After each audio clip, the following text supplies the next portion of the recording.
We're good to go, Ms. Clerk? Yes, sir. Thank you.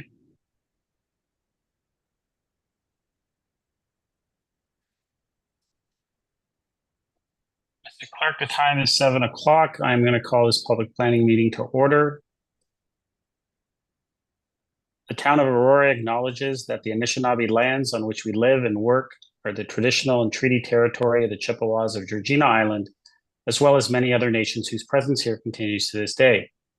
As the closest first community to Aurora, we recognize the special relationship the Chippewas have with the lands and waters of this territory. They are the water protectors and environmental stewards of these lands, and as a municipality, we join them in these responsibilities. We further acknowledge that Aurora is part of the treaty lands of the Mississaugas and Chippewas recognized through Treaty Number 13, as well as the Williams Treaties of 1923.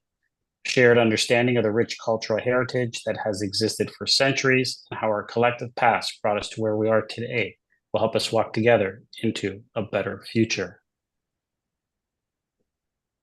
Council, can I get a motion to approve the agenda? Moved by Councillor Reese, second. Councillor Gardner, thank you. Any comments or questions? Seeing none, I'll call for the vote.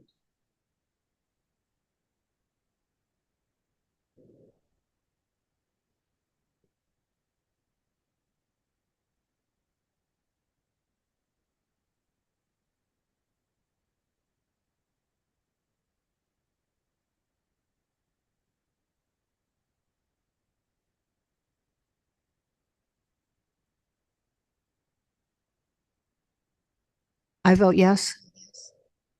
Thank you.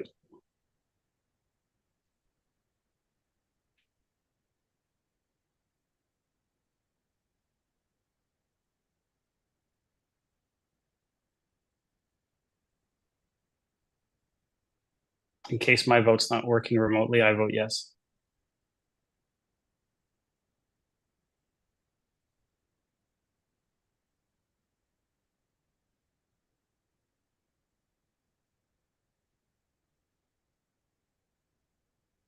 That carries. For any declarations of pecuniary interest? Seeing none.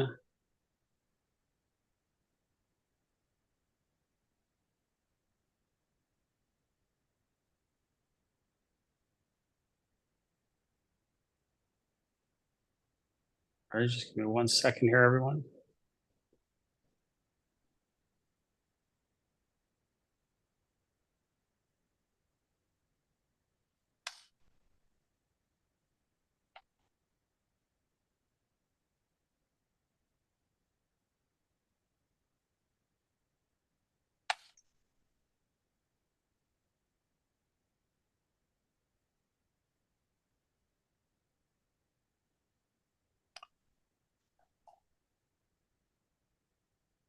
Well, welcome to Aurora's public planning meeting. The purpose of this public meeting is to inform the public and obtain public input regarding the proposed official plan amendment and zoning bylaw amendment applications.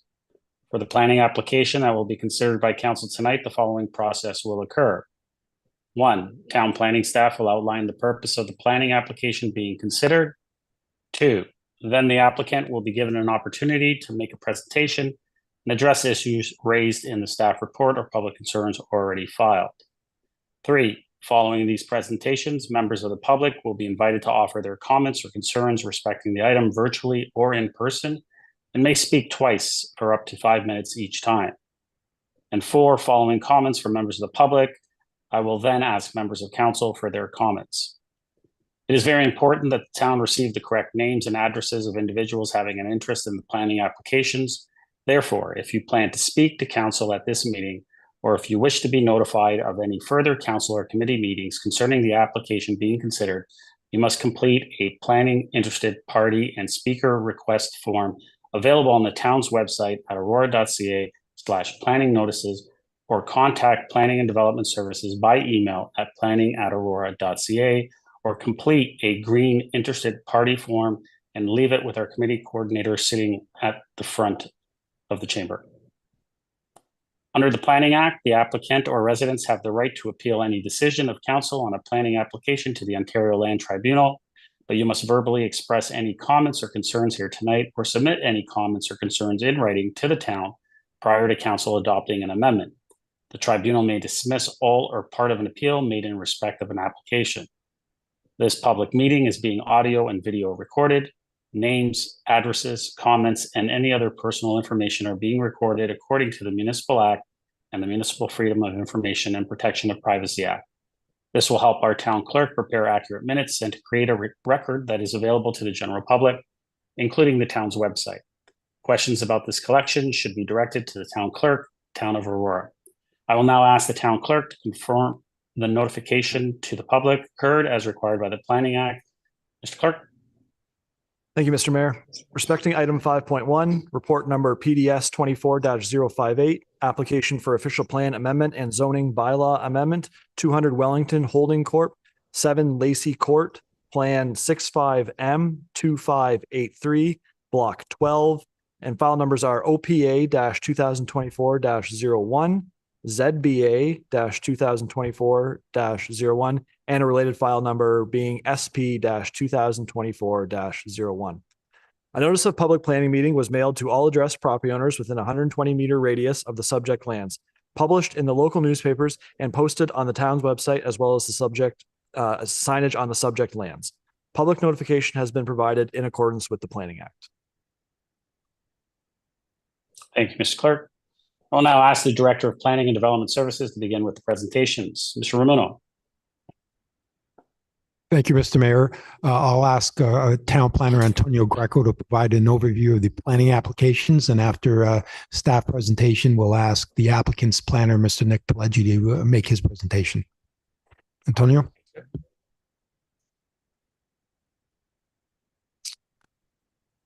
Good evening, Mr. Mayor, council, and members of the public. My name is Antonio Greco, and I'm a planner with the town. Before us tonight is the statutory public planning meeting for the official plan amendment and zoning bylaw amendment for the property municipally known as 7 Lacey Court. The above slide provides a context of the subject property and the surrounding area from a bird's eye view. The subject property is approximately 670 meters east from the Bathurst and Wellington intersection and 410 meters west of Murray Drive and Wellington Street West. The property is also in close proximity to the Aurora High School and the Wellington Public School. The subject site is located at the northeast corner of Wellington Street West and McLeod Drive. The site has a total area of 2.71 acres with a frontage of approximately 26.5 meters along Lacey Court and 98.5 meters along Wellington Street West. The site is currently home to the Christ Evangelical Lutheran Church, with access currently provided via a driveway off Lacey Court. The area subject to the proposed amendments comprises of approximately 1.77 acres of the total site area, being the southern portion of the site. To the north of the subject lands is the existing church, which will remain as part of the proposed development applications. Further north of the church are existing single detached dwellings. The neighboring property to the east, municipally known as 200 Wellington Street West, was subject to an OLT approval in principle for 27 townhouse units. To the west of the property is a low-density residential subdivision and stormwater management facility. South of the subject lands are single detached dwellings and an OLT approved development for 11 single detached dwellings, which is commonly known as 497 Wellington Street West. The Town of Aurora official plan designates the subject property as existing major institutional. The existing major institutional occupies the entirety of the subject property, as illustrated in the above figure, and permits for government service delivery and administration facilities, place of worship, public and private educational facilities, parks and recreation facilities, adult care facilities, public uses, and public and private utilities. The subject property is currently zoned institutional within the town's zoning bylaw 6000-17 as amended. The institutional zone permits a wide variety of uses such as daycare centers, place of worship, recreation centers, athletic fields, schools, and long-term care facilities.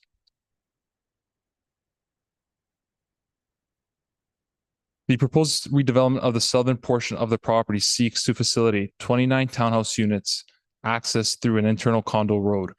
The proposed townhouses are to be 3 stories in height for a maximum of 10 meters. The development will accompany 58 resident parking spaces, being 2 spaces per unit, and a total of 7 visitor spaces for the proposed development. The development originally depicted a write-in only access to Wellington Street West, but York Region has reviewed the first submission and is permitting a write-in, write-out access off Wellington Street West. The proposed development will also be able to utilize the full access point off the neighboring development to the east, which will be connected via a private condo road. The development will have no direct access to the church property, as the internal road will be a dead end to the north.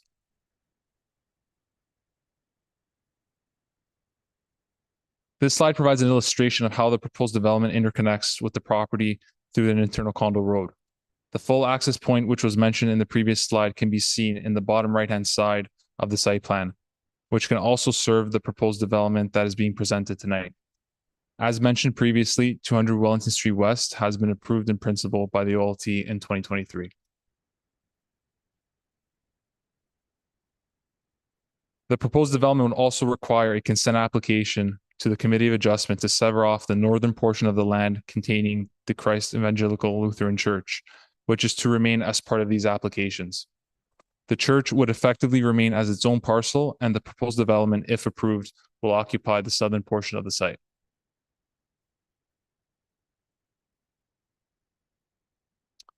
The applicant proposes to redesignate the southern portion of the property from existing major institutional to stable neighborhoods and environmental protection. The proposed environmental protection boundary is to recognize the watercourse and vegetation protection zone, as well as maintain the EP connection from the property to the east. Additionally, the applicant is also proposing to amend section 8.13F of the official plan to increase the maximum height for all new development within the stable neighborhood designation from 9 meters to 10 meters.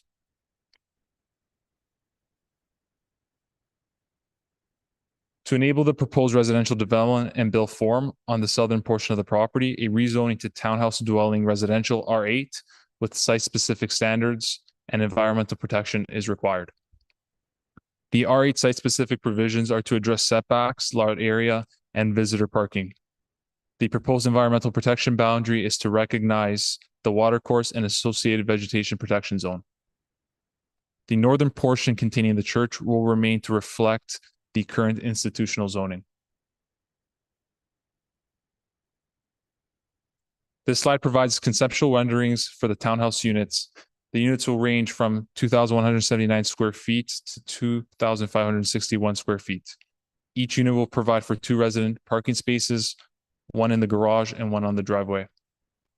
Units will front onto a private condo road, which is subject to a future plan of condominium application. That said, the overall official plan and zoning must be in place prior to any further plan of condominium or parlour control application.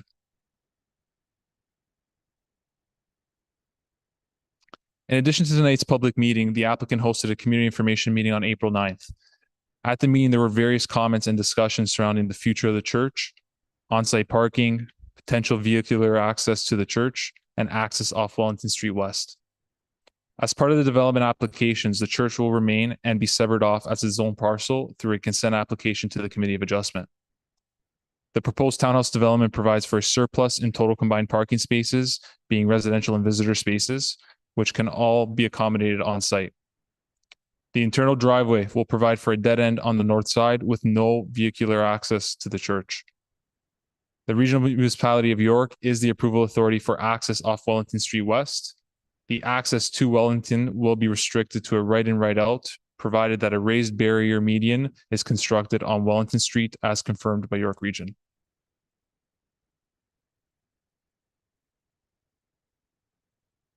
The proposed applications have been circulated for review and comments. Staff have identified the following matters to be addressed: conformity to the provincial policy statement, growth plan, regional and local policies, a detailed review of the site-specific zoning and standards, applicant to submit a consent application to the Committee of Adjustment for approval, All technical matters will be addressed through the site plan approval process. All comments, including any comments received from tonight's public planning meeting, will also be required to be addressed by the applicant with further detailed review of the proposal to occur. When appropriate, a staff report with recommendations will be brought forth for council's ultimate consideration. Following council's future consideration of the official plan and zoning bylaw amendments, a future common elements plan of condominium and parlock control application will also be required and directed to council for consideration. Staff also will remain available for any questions tonight and moving forward in the planning process. Thank you. Thank you, Antonio. Mr. Romano? Through you, Mr. Mayor, at this time, we can ask Mr. Nick Pileggi to, the applicant's planner, to provide his presentation.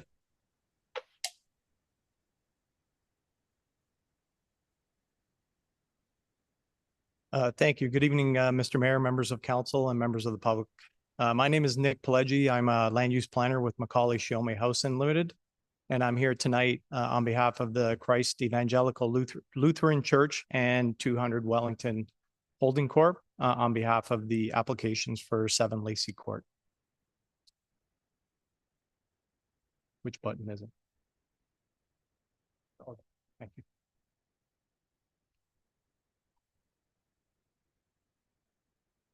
Thanks. Oh. Am I going forward or backwards? There we go.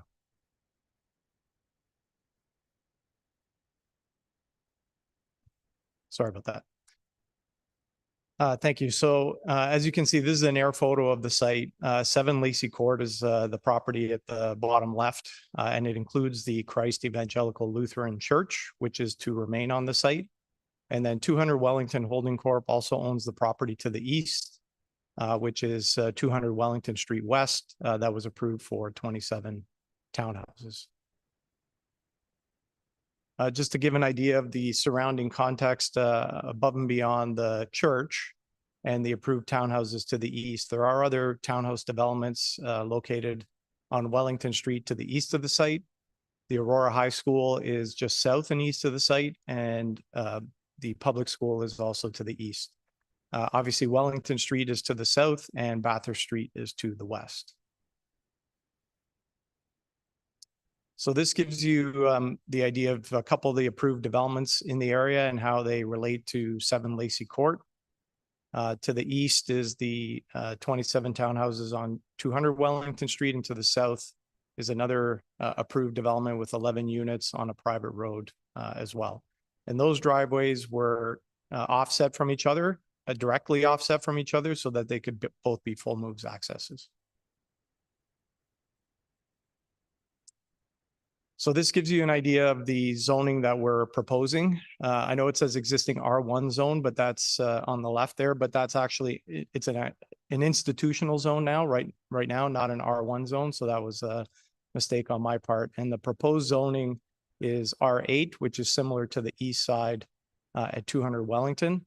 And in addition, there is the little environmental protection zone along the frontage of Wellington Street that we are proposing to zone EP as well. And on the north, the church property would remain designated and zoned institution. So these are a couple slides that include the new Aurora official plan that was adopted by council and is at the region right now for approval. So you might not be able to see it very well on the left-hand side there, but there's a little red circle where it says Wellington in sort of the TON. That's where the existing site is. And the reason I put this on the screen is to show that in Aurora's new official plan, Wellington Street is considered a local corridor, and a local corridor bumps it up a little bit in terms of redevelopment and intensification, or at least your policies in the new OP look at bumping those areas up to be a little more intensified in development. So as I said, in your new official plan, the subject lands are located within a local corridor. That's considered a strategic growth area, which your Aurora Promenade and other intensification areas are also considered strategic growth areas. Compatible development and intensification is directed to these strategic growth areas. And these are the areas where Aurora hopes to achieve its town-wide intensification target of 45%. In addition, Antonio mentioned that we have an OP amendment to go from 9 meters to 10 meters of height. Under the new official plan, we'd actually be permitted 4 stories and up to 14 meters. So that OPA would not be required if the new official plan was in effect.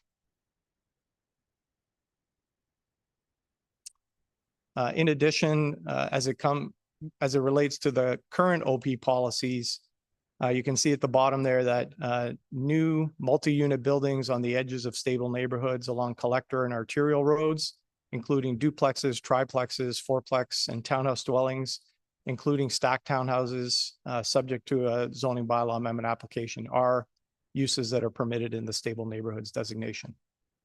Now, this is in an institutional designation, but obviously if it was not in an institutional designation, it would likely be in the stable neighborhoods. This slide is also the road classification. It's just to show you that Wellington Street is an arterial road and obviously is meant to contain not only traffic, but also pedestrian movements and a different, stage and form of development. So Antonio's gone through some of these details already. The church at the northern part of the property is 0.94 of an acre, almost an acre, and it has 49 parking spaces, which are to remain, and you can see that on the plan. So the church building itself, the parking spaces on the site, and the access from Lacey Court, they all remain exactly as they are today. The proposal on the southern part of the site is to permit the 6 townhouse block development with 29 townhomes and 2 parking spaces per unit. There's an internal private street connecting to Wellington Street. And again, Antonio's already mentioned that we had proposed, based on earlier discussions, a right-in only, but the region has come around and said that we can do right-in, right-out, which is good. And obviously, we'll also have the connection to the development to the east so that folks who want to make a left turn out can head over through to the east and make the left turn out from that and go eastbound on Wellington as well. The internal private road is not proposed to connect to the church parking lot, so folks can't drive through or infiltrate through to Lacey Court or vice versa from Lacey Court through to Wellington Street. And a 6-foot high privacy fence is proposed to be installed along the entirety of that property line. This goes through the parking requirement from the town. The town rate in the bylaw is 1.5 spaces per unit. You can't really provide a half a space. So really what you would be able to do is 3 spaces for every 2 units. In this case, we are providing the full 4 spaces or two spaces per unit, plus the 7 visitor parking spaces. We exceed the town bylaw requirements by 15 spaces. And this is the proposed landscape plan. We wanted to show this for a couple reasons.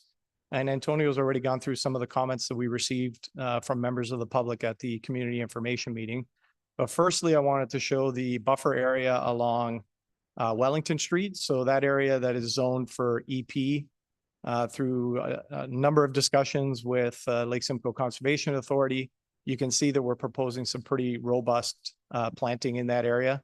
And certainly kicking it up from what it is right now, which is manicured lawn and effectively a ditch area in that area. So you can see that we're certainly kicking up the southeast corner and buffering up the EP zone. The other part that I wanted to point to was the top left of the screen, where there are 3 or 4 existing trees, which are proposed to be retained in the plan. And those are adjacent to some of the existing homes in the area. And again, we're looking to retain those trees as a buffer from our new development to the existing development. I know we've heard about views and so on and so forth. And certainly we can understand that, when new development comes in, folks may have concerns about a view that they've enjoyed for some time. But again, I think we've gone through the policy context here and looked at, what is an appropriate type of development? What's an appropriate height? What's an appropriate form for development? And we think this is all appropriate, but we certainly will do our best with the trees in that area to maintain them. So together with the two sites, you can see on the screen now, it's about 3.37 acres. About 10% of the site all along the southern edge is going to be designated environmental protection. In this case, a total of 11 total townhouse blocks with 2 spaces per unit and 13 visitor parking spaces for those townhouses. This is a view of the proposed elevations from Wellington Street. You know, as much as possible, you can see some of the buffer planting in the left there. As much as possible, obviously, we are trying to make it as open or appear to be front doors in the case where they are backing onto Wellington Street.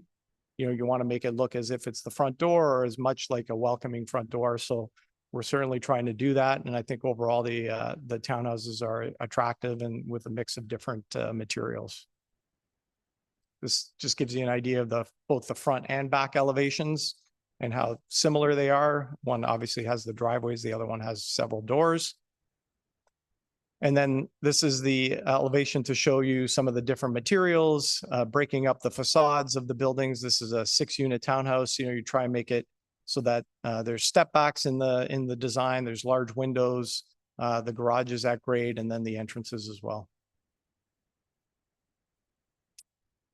So just to conclude, the subject lands are located along a major street, an arterial road with transit, and that does share a different context from the lands to the north, in which case here we have a church or a place of worship.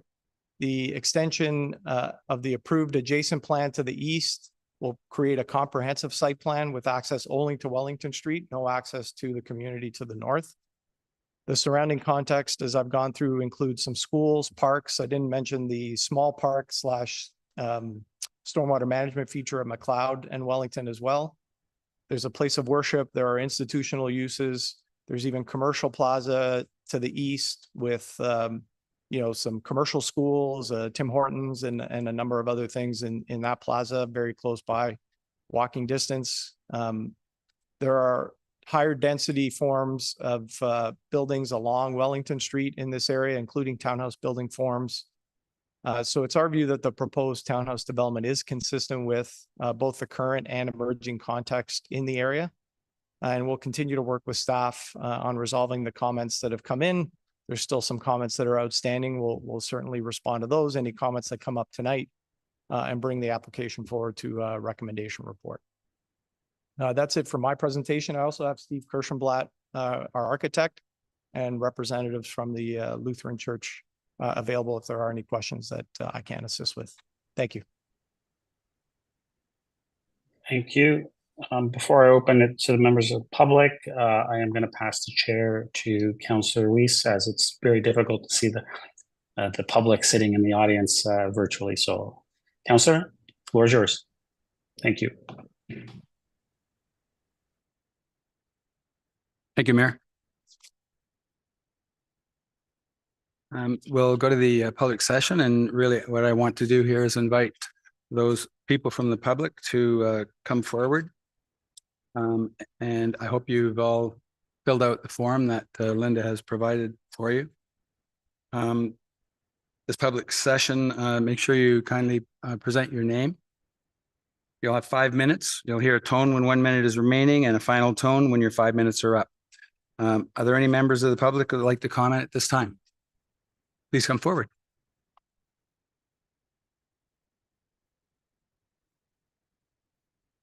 Hi, my name's Doug Bushy. I live at 207 Wellington West, and I'm vehemently opposed to this much development going on in this location.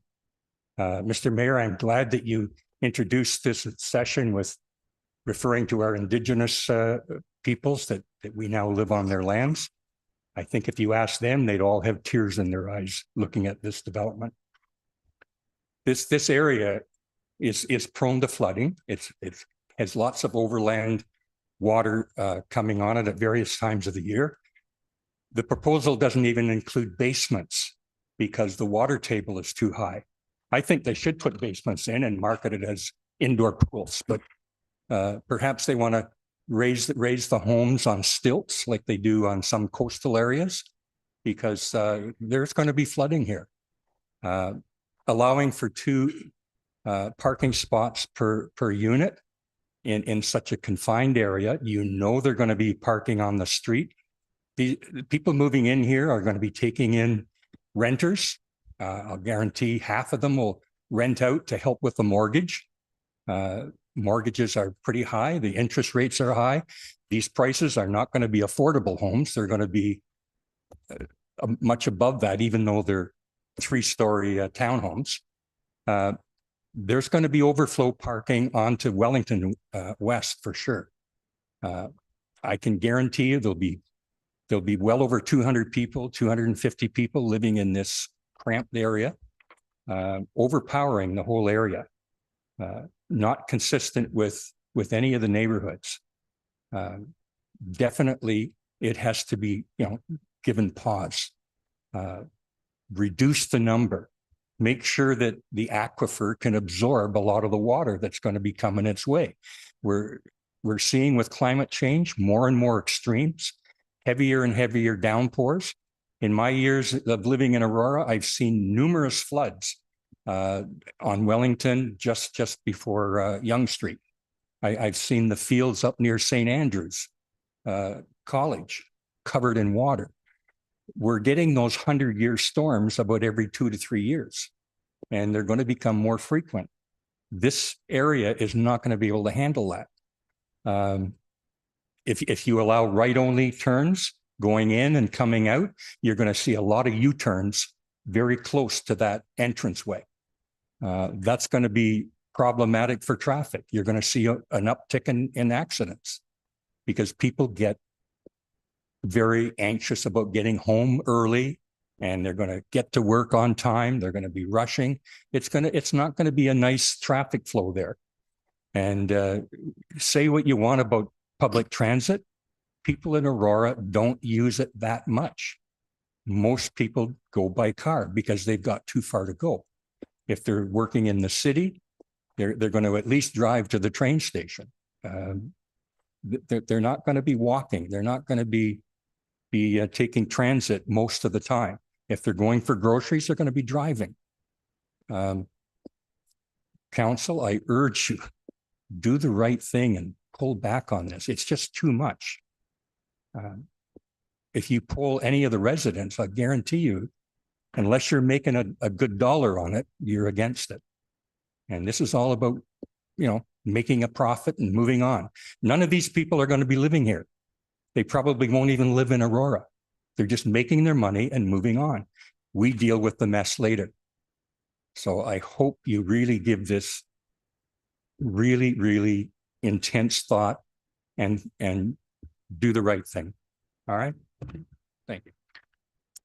Thank you, Ted. Appreciate the comments. They're being recorded. Any others? Other residents?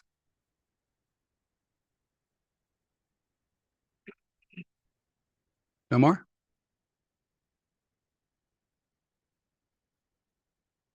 Okay, let me close the public portion of the meeting now that we're finished and no further speakers have been identified. Council, can I have a motion, a mover and a seconder to put the item on the floor for our discussion? Councillor Gartner, Councillor Gallo, thank you.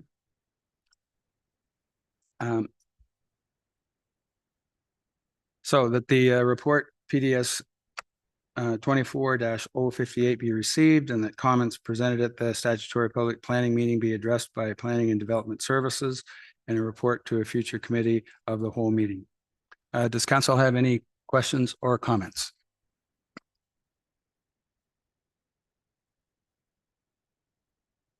Councillor Gartner. Thank you, Mr. Chair. Through you to Mr. Ramuno.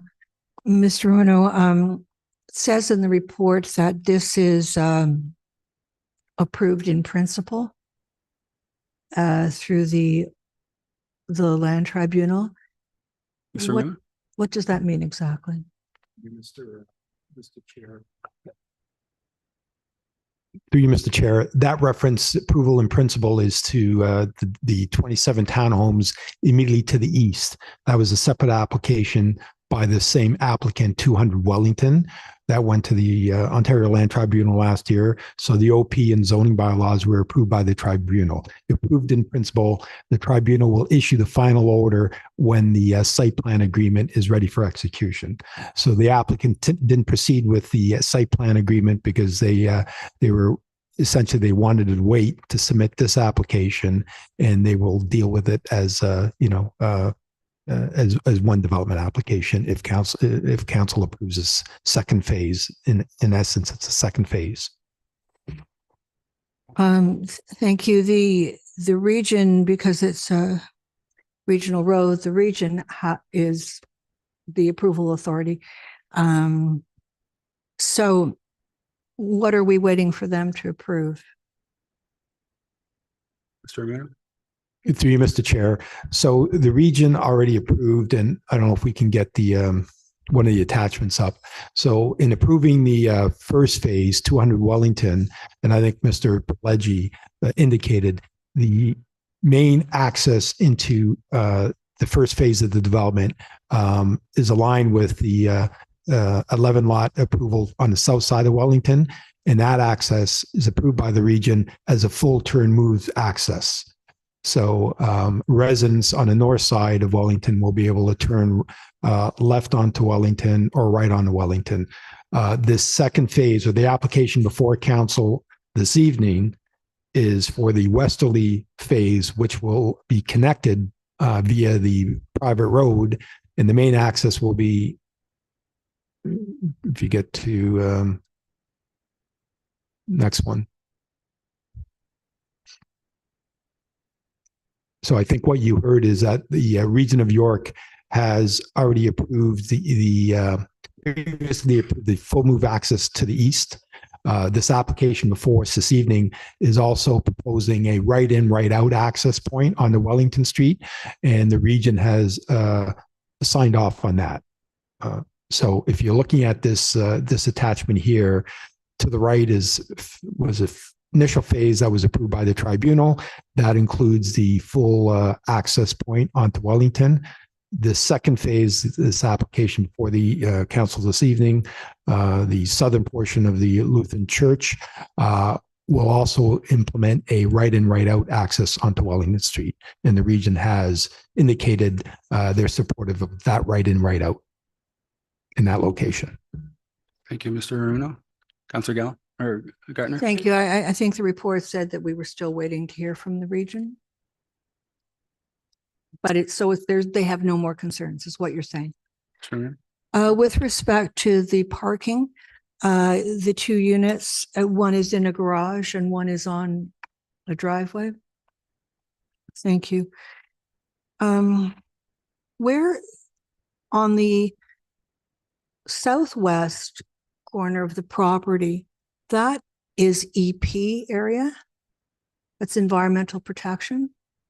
Is that where the stormwater water management pond is? Mr. Aruno? Through you, Mr. Chair. Currently now the lands are designated in zone institutional, but as part of this application and the application to the east, one of the requirements was there is a tributary, a little stream, a tributary of the Tannery Creek that runs along the north side of Wellington.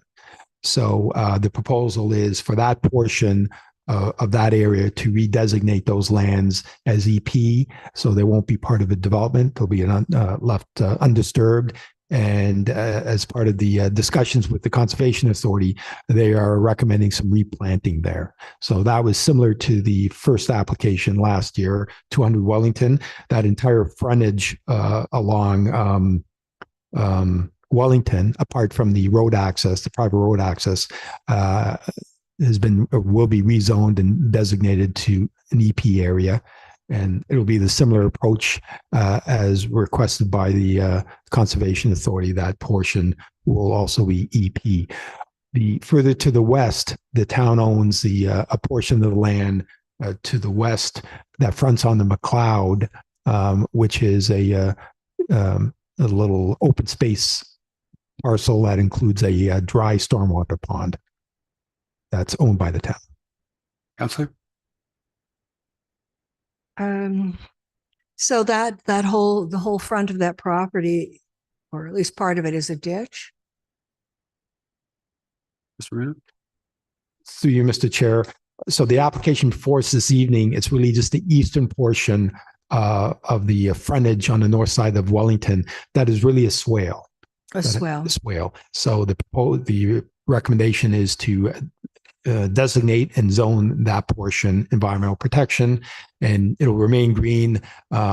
Conservation Authority is recommending the applicant replant. Currently now it's just it's a grassed area, so that would be protected and outside of the development area of the future residential development. So the part that's a swale and then the creek goes underground, is this the swale area is not across the whole front of the property? Or it is? Mr. Bruno? Through you, Mr. Mayor, Mr. Chair. Yeah, that's my understanding. It doesn't. The EP area will essentially end at the right in, right out road access. And again, we have preliminary comments from the Conservation Authority. We are, and staff are still reviewing all the technical reports as well. So that'll all be verified when we report back to council sometime in the fall. At the moment, does the swale end, or does it continue across the whole property? Through you, Mr. Chair, no, it doesn't continue across the entire frontage of the property. Thank you. And the area, it's in our OP map, that area that you're talking about on McLeod, that has an EP zone on it. So you said there's a dry pond there, but is that going to be where the water drains from this subdivision into an EP area? Mr. Bruno? Through you, Mr. Chair, it is a dry pond based on the information I've received from our operations department. It doesn't. There's not much water that's retained in that pond. So I think the natural flow won't change with respect to that swale. But as far as the development, the residential development, they've submitted stormwater management on, and they will be implementing storm sewers that will connect to our municipal system. Okay, through you, Mr. Chair, I didn't do that. So from what I can understand, it's a pretty much dry pond now, but that whole area that we're talking about for this subdivision is grassed. So the water is draining into the grassed areas. Now we're going to put 29 townhouses on it. It's going to be all hard surface. I think it's pretty much the whole thing's going to be hard surface, except for perhaps some front lawns. So to me, that's a problem. And I don't like the idea that we're draining into an environmental protection area. I don't think that's appropriate. And I don't want to see that. So I guess that's all for now. Thank you. Okay. Councillor Gallo. Thank you. Just along the same lines, could someone, either staff or the applicant, just go through some of the concerns about flooding that the gentleman that lives nearby spoke to? For you, Mr. Chair. Yes. Have the applicants. Mr. Pelleggi? Thank you. Thank you for the question. Through you, Mr. Chair. So just on the stormwater management piece, first and foremost, so we have a requirement under the town, both the town, region, and conservation authority to maintain the same amount of inflow and infiltration for stormwater that is getting into the ground today in the future. So I actually believe it's probably even kicked up a bit, because in the LSPP area, the Lake Simcoe Protection Plan area, you have a certain requirement for infiltration. So even with the hardscape that's coming, we have a requirement still to infiltrate 5, 10, 15, it might be more than that, millimeters. I'm not an engineer, but there is a requirement for us to infiltrate stormwater back into the ground, and that is happening. We also have a requirement to maintain the flow of stormwater off the site. And wherever it's going right now, we have to maintain the same amount of flow in the post-development condition as is in the pre-development condition. So even with the amount of hard surface that comes from the driveways and so on, but rooftops, backyards, front yards, those are all areas that are contained and continue to infiltrate. So the requirement is still to meet the same amount of flow off the site through the piping system in the ground off. So I don't actually think it flows to the dry pond area because I think the drainage is to the south and east. But basically the stormwater on our site has to be cleaned through our oil grit separators and our stormwater system and exits the site at the same rate as it did pre-development and post-development, and the same for infiltration, pre-development and post-development. And then secondly, in terms of flooding, so the Lake Simcoe Region Conservation Authority, we have received their comments now.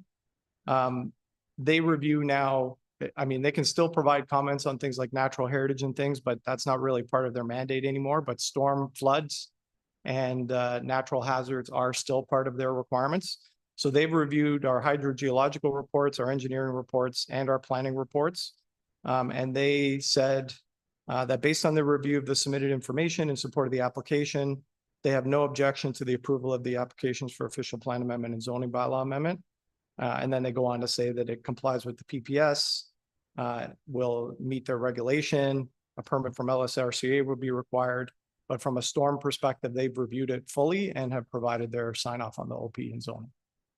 So I understand that there may be flooding in the area, and I'm not discounting what was said by the resident by any means. I understand that, you know, there are areas certainly that flood, but we are required to maintain the flood levels and prove that there's not flood levels downstream. And we've done that to the satisfaction of the Conservation Authority, and it's their mandate to do that. Councilor Geller? Follow. Thank you, Mr. Pelleggi. Thorough answer, and I suspected that was the case. I was concerned if we are actually the water flow is going from the hard surfaces into our EP zone, which, as you described, that isn't the case. I have no doubt, obviously, through engineering that you're going to be able to, you have to accomplish a balance of whatever water is currently being absorbed by that land needs to continue. How do you manage to do, how do the engineers manage to do that with that much hard surfaces? Mr. Pelleggi? And I don't know whether you're able to answer that or not. So I'll through you, Mr. Chair, I'll answer more from the layman's. I mean, basically, you know, sometimes it's super pipe or there's tanks underground that basically contain the water, right? So as much water as possible when you come in, let's say rooftop water and lawn water, that's clean water as if it was pre-development, post-development, right? So right now, the water that gets on the lawn is considered clean water.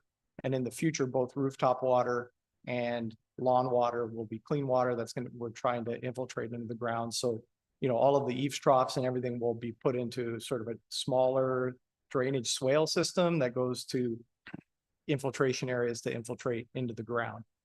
In terms of the hard surface areas like the driveways and so on, that because of oil and grit that can get picked up from vehicles and so on, that goes into the hard pipe system and goes either to a tank or something called the super pipe. But as it goes through there, it goes through a filtration system to remove the oil and grit, so that when you get to the end of the pipe, it's been cleaned to the pre-development level. Extensive use of permeable. Oh, okay. And then Steve's reminded me, thank you, that we're also using permeable paving as much as possible as well. So that helps as well with both infiltration and with the storm system. Thank you. Just on page 7 of our report, you have a comparison between the parent R8, the 200 Wellington, and or at least staff has a comparison chart, and the proposed R8 for this property. They're virtually identical in terms of what was approved in principle on 200 Wellington. You spoke to minimum visitor parking. It seemed to be the only one that was a bit of an outlier. And while I understand, I assume in principle, there was some discussion points on the reduction from the minimum parking of 12 to 6 in 200 Wellington, and you're continuing that with 7 on this site. Do you foresee any issues with reducing what the R8 zone is proposed has a minimum standard of 12 to 6 on 200, which I know we're not discussing, but 7 on this site? Pelagie? Through you, Mr. Chair. So I think maybe Antonio or Mr. Ramuno Marco can help me with this one, because there's a requirement in the bylaw which is 20% for visitor parking, but it's not 20% of the units or 20% of the minimum parking. So in other words, if we had 10 units and the requirement is 1.5 spaces per unit. So if we were providing only 15 parking spaces, the requirement is 20% of the provided spots.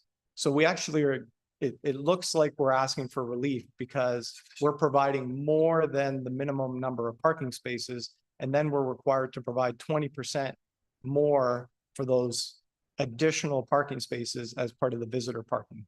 So I think we're actually closer to meeting the 20% of what is required of us, but because we're providing more than the minimum number, you see a bit of a discrepancy there. But that's really all it is if we were providing less parking, which I don't think anyone really wants us to do, then we would require the amount of visitor parking that's required that we're providing.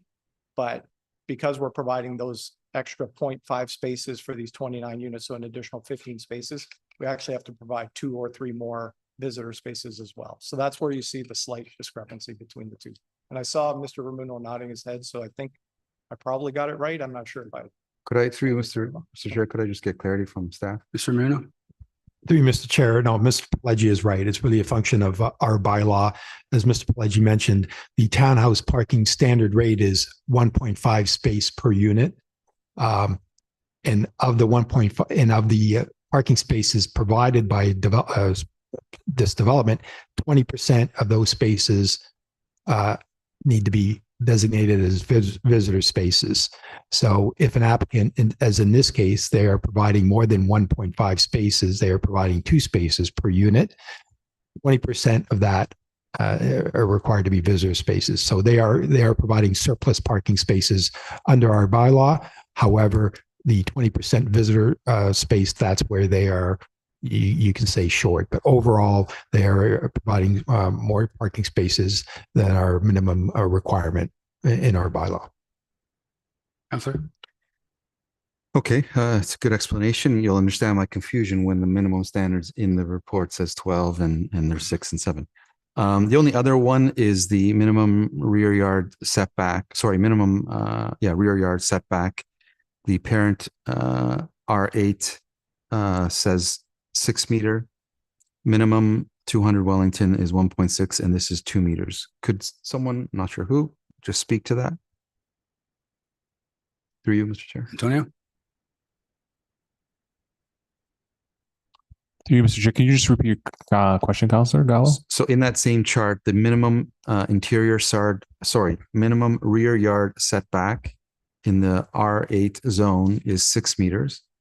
And this proposal is 2 meters, and 200 Wellington was 1.6 meters. Through you, Mr. Chair, that's correct. So are we okay with the reduction of the rear yard setback? Yeah, Is that through you, Mr. Chair, these zoning performance standards still need to be reviewed at a technical level, but based on what has been submitted with the first submission, planning staff doesn't have an objection towards those reduction. The performance standards under the 7 Lacey Court application pretty much mimic what was approved next door on property to the east. So we don't have any objection to that reduced setback in the rear yard.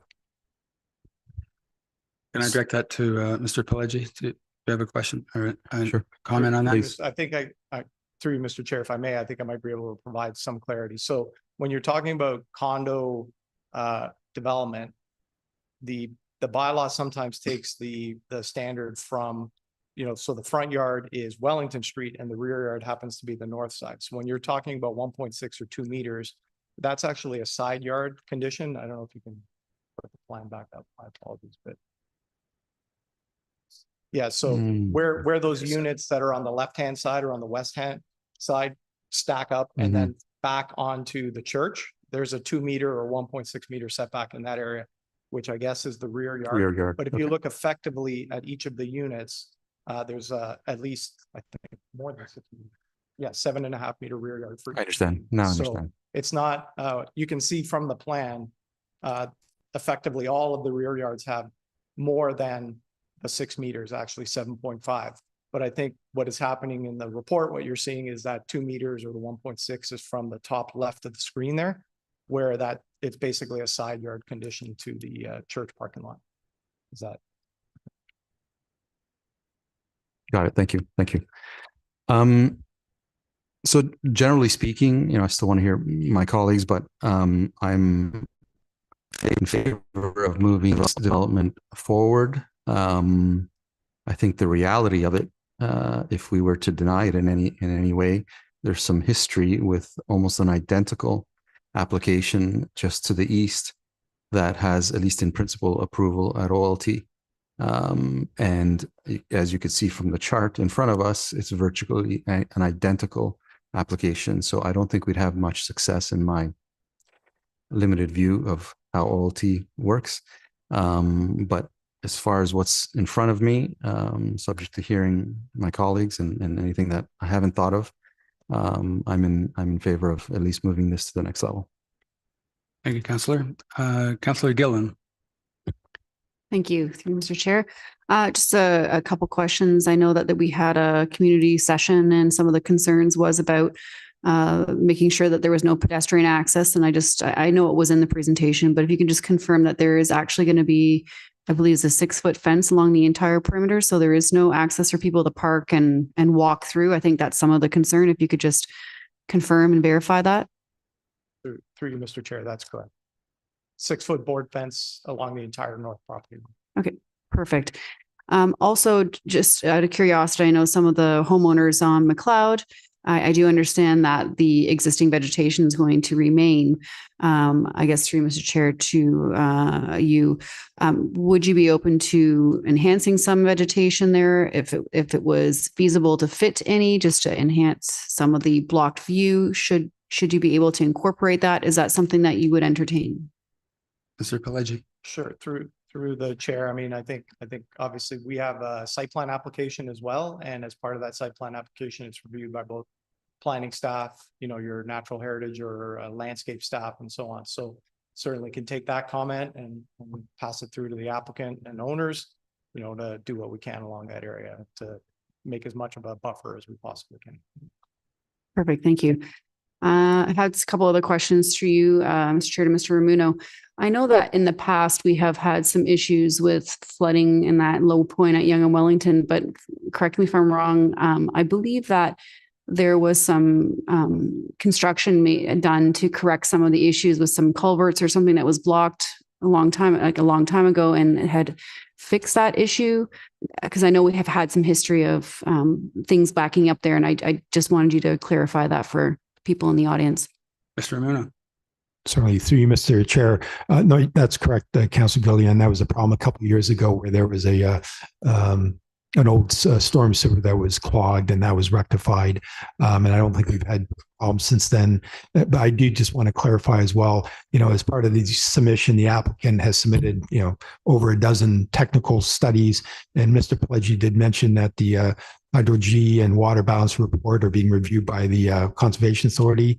And I think we received their comments after we had completed this public report. But our own engineers will be reviewing those water balance reports, as well as the various other reports like the landscape report and the functional servicing report as well, dealing with stormwater management and all the rest of the reports. So prior to us reporting back, we will have addressed all those any concerns that have been raised here this evening or by any other technical agency as well. Councillor. Thank you. Through Mr. Chair to Mr. Greco, we did receive an email earlier today from a resident on Hillview.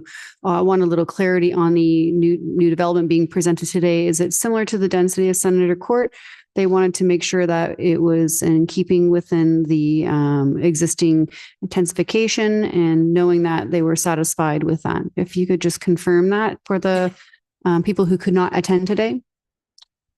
Through you, Mr. Chair. I did pull up the Senator Court application. It is a 1997 application, which would require us to look into our records. But based on my unit count, the density for that development is in keeping with what's being proposed today and what was OLT approved to the property to the east. Great, thank you very much. And finally, there was some concerns about kids if they wanted to go play in a park and just the access to that. And some of the concerns have been the access. Obviously, we're closing that off to Lacey. So is there opportunity for the town and the developer to hopefully partner in installing an existing trail on McLeod there on the stormwater management pond? Because that Wellington Street, in my opinion, is very dangerous the way the sidewalk just goes right to the road. And especially in the wintertime, the way the snow is plowed, there's not a lot of access there. So, you know, given the fact that Copeland Park is a great place to toboggan, not saying that the sign says you can, but people do like to toboggan, just kids in general, all year long want to be able to have that access. I don't know if it's you, Mr. Ramuno. Mr. Ramuno? Certainly, through you, Mr. Chair. Yes, that's something, Councilor Gillian, that our Parks Department will be looking at, whether there's the ability to implement a walkway or a trail connection from this development directly to the west through the town's open space land to connect to McLeod Drive. So it's something that we'll take a look at, and we'll report back at a future date on whether that trail connection or walkway is possible. Great, thank you. Councillor Kim. Thank you, Mr. Chair. Through you, Mr. Chair, to Antonio or Marco. It's not uncommon, during a public planning process and when there's a plan in front of us that residents have concerns over water and flooding, and certainly the responses that Mr. Pileggi gave is certainly adequate and satisfies a lot of the concerns that we have. But for residents going through this for the first time, a two-dimensional or theoretical response is not reassuring. So given the past experience that we've had with other properties where flooding or water issues or concerns have come up, can you give us one or two examples to reassure residents where similar concerns were raised, where the mitigation steps suggested worked, and so they can look at those properties and say, yeah, I shouldn't have any concerns. Can you provide us with an example or two? Through you, Mr. Chair. Councilor Kim, no, I mean, that's a concern that comes up regularly, along with, general theme of concerns regarding parking, density, et cetera. But obviously, stormwater management is always a concern. And I think Mr. Pileggi's explanation is accurate. Again, I'm not an engineer either, but they have submitted water balance reports, and Mr. Pileggi is correct. That's something that the Conservation Authority is responsible under their mandate. They weigh in on that to ensure that any new development, achieves a water balance, being that, the pre-development flows and post-development flows are the same. And one thing our engineers look at as well is to ensure that any new development, there's no stormwater impact from that new development onto existing adjacent residential development. So it's something that we take seriously in our engineering department as part of our stormwater management review, along with the Conservation Authority, to ensure that there's appropriate water balancing and the proper recharging of the groundwater as well. But we're very serious about ensuring that there's no stormwater runoff from a new development onto existing residential lots or any existing residential property. Councillor. Thank you, Mr. Chair. So in other words, based on previous experience in other properties with similar concerns, you don't have any concerns with the mitigation steps that's been described? So, Mr. Chair, that's correct. And we will only provide a report to council with a positive recommendation when we're assured that there are no such concerns with respect to stormwater management. Thank you. Through you, Mr. Chair, on the staff report on page 7 of 12, might be a stupid question, but why is there 2 minimum rear yard setbacks? You know, the one with one row of 7.5 meters all across, and the other is 1.6 and 2. Is that a typo when you have there's 2, or is there 2 different rear yard setbacks that's being referenced here? Mr. Romero? So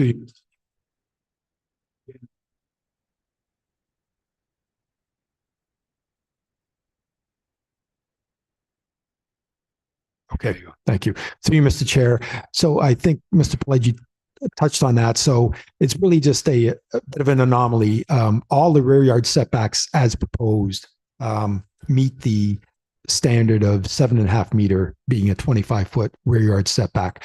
The reason we've identified the exception where the rear yard in a couple instances is being reduced from 7.5 to 2 meters really is a question of how our building department interprets these condominium block type developments. And it really only applies to those units, the northwest corner of the units. They've interpreted that as a rear yard, but really viewed this way, it's really a side yard or a flankage lot. So again, all those rear yards are 7.5 meters, but that is really just a function of how building interprets those side yard situations as a rear yard, and that's why we've identified an exception for those. But again, when we report back, we will we'll verify any exceptions that may be required. But right now, the way it's laid out, all those lots have a front and a rear yard, and those rear yards all have 7.5 meter or 25-foot backyards. Counselor? Thank you, Mr. Chair. My view is, all the concerns have been responded to adequately. It's stable neighborhood, and what's being built, the built form is commensurate with the surrounding context. So I don't have any issues with moving this to general. Not sure what it's called now, but next round. Thank you. Councillor Gartner, second time. Thank you, Mr. Chair. So I'd like to ask why we did a scoped environmental assessment. The definition I got is under researched environmental impact for decision-making efficiency. So perhaps you have a different reason why we did a scoped environmental study. Mr. Rumino. Through you, Mr. Chair, I think that's just a terminology with respect to the scale of the environmental feature that's being looked at. It isn't a significant feature with respect to the scale of it. It's really just that portion of the frontage of Wellington. So it's pretty typical language when there are smaller sort of evaluations where it's called a scoped environmental impact study, because again, it's really just focusing in on the function of that swale along the north side of Wellington. And again, the Conservation Authority is still responsible for the review of that, and based on their recent comments, it appears they have no concerns with the proposed development and the way that swale has been identified as an EP zone. Councillor. Thank you. Can you then transfer that to the EP area that's on the west side of the property? There's nothing there that's of concern?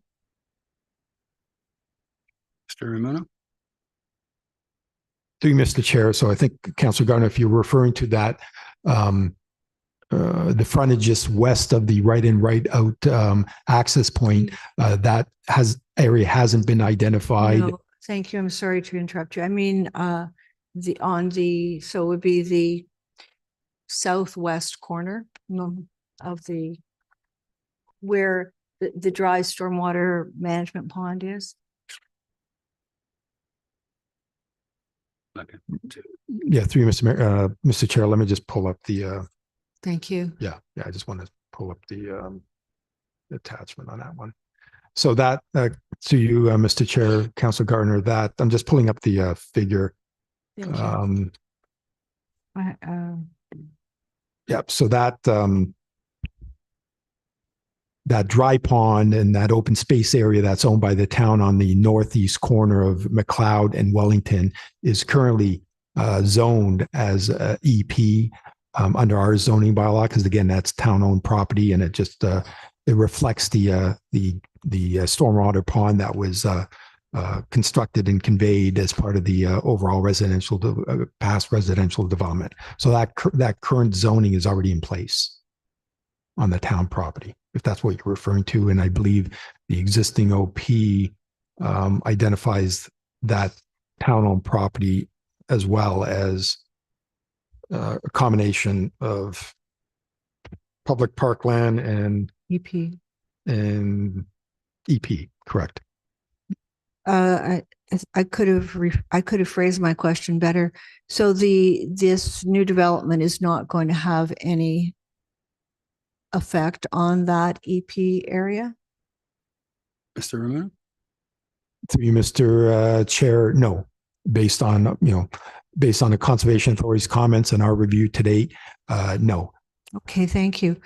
The report says that we're going to remove, I think it's 4 trees from that area. So we're going to leave the trees behind the homes on McLeod, but we are going to remove 4 trees in the EP area. What would be the reason for that?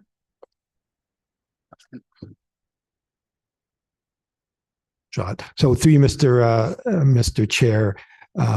So again, right now, the entire site, the place of worship, the Lutheran church property is zoned institutional. So yes, there is some vegetation and some trees that will be required to be removed as part of the development application. But I think the applicant, and based on what we heard at the community information meeting, the 2 residents on McLeod that will back on to the proposed townhouse blocks, there are some mature trees, and the applicant is committed to retaining those trees that are in the rear yard of the McLeod existing residents. But yes, there will be some vegetation removal and some tree removal, but as part of any future approval and development application, there will be replanting as well. And we've heard the Conservation Authority will require replanting within that future EP zone along Wellington. Councilor? Thank you, Mr. Muno, and perhaps you could find out for the committee of the whole meeting. Because that is an EP area, I'm just wondering what removal of the trees there will have on the EP area and why they need to be removed, unless the Mr. Pelleggi?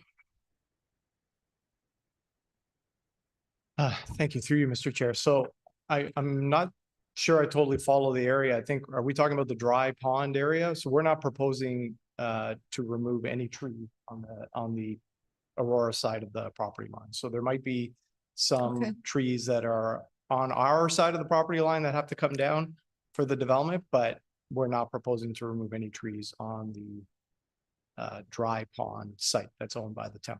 Through Mr. Chair for clarification. So you're not going to be removing any trees that are situated in the EP area.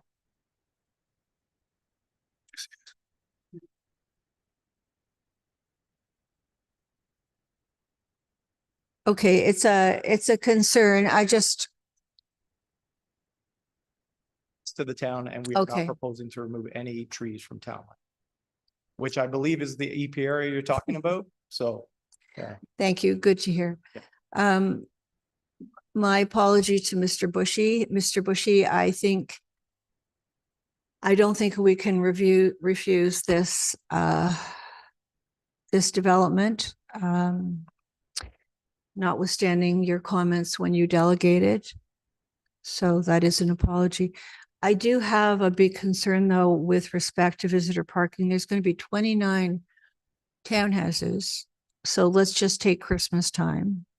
Even if one of them has a party, where are the people going to park? Like Mr. Reno, where are the people going to park? They're not going to park on Lacey Court, which I'm sure the residents of Lacey Court are very happy to hear. And there's no way for them to park at the church. So, and even parking on McLeod is going to be an issue, notwithstanding there might be a path. So they're going to park on Wellington. That's the only place that I can see where they could park. So, again, I don't think we can refuse this, but it is, to me, this is a big area of concern because I can see 29 townhouses, even for one party, one of them using all of the visitor parking. So, that's all I have to say about that. I think as Mr. Greco? councillors, we'll probably hear about that in the future. Mr. Greco, you have a Yeah. comment? To you, Mr. Chair, I could definitely address that. So, as Mr. Ramuno previously mentioned, with our bylaw standards for parking, for townhouses, it's 1.5 per unit. The number 12 you see in page 7 of the report that speaks to 12 spaces, that's based on 20% of the 58 spaces that the applicant is providing. So that number is correct. So it's kind of a catch-22 where they're trying to provide additional resident spaces, but currently they're deficient in visitor spaces because when you do 20% of the 58, it equals 11.7. So we round up, which is the 12. Based on their presentation that they did present tonight, they depicted 13 spaces. So they're looking to increase it by an additional, that would be additional 6 spaces from what they originally demonstrated. So if they were to provide the 13 spaces, then they would be conform to the visitor spaces for the bylaw. Thank you. And through you, Mr. Chair, I wasn't commenting on the developer not providing enough spaces, but I'm commenting on generally where are people going to park? We're visiting 29 townhouses. And I think might be an issue for us in the future. Bylaw will be busy, but yeah, I know. Yeah, I know they conform to our bylaw. I'm just saying that's a concern to me. Thank you. No other comments? Questions? No, let me call the vote. Sonia Scribe.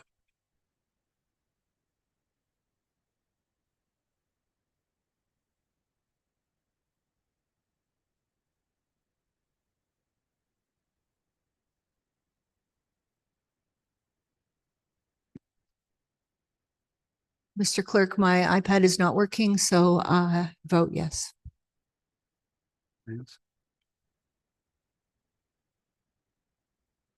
That carries. Thank you.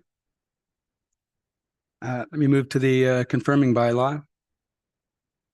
May I have a motion to enact the confirming bylaw? Mover? Councillor Thompson, Councillor Kim. All in favor? Carried. Can I get a motion to adjourn? Councillor Gillen, Councillor Gartner, meeting's adjourned. Thank you.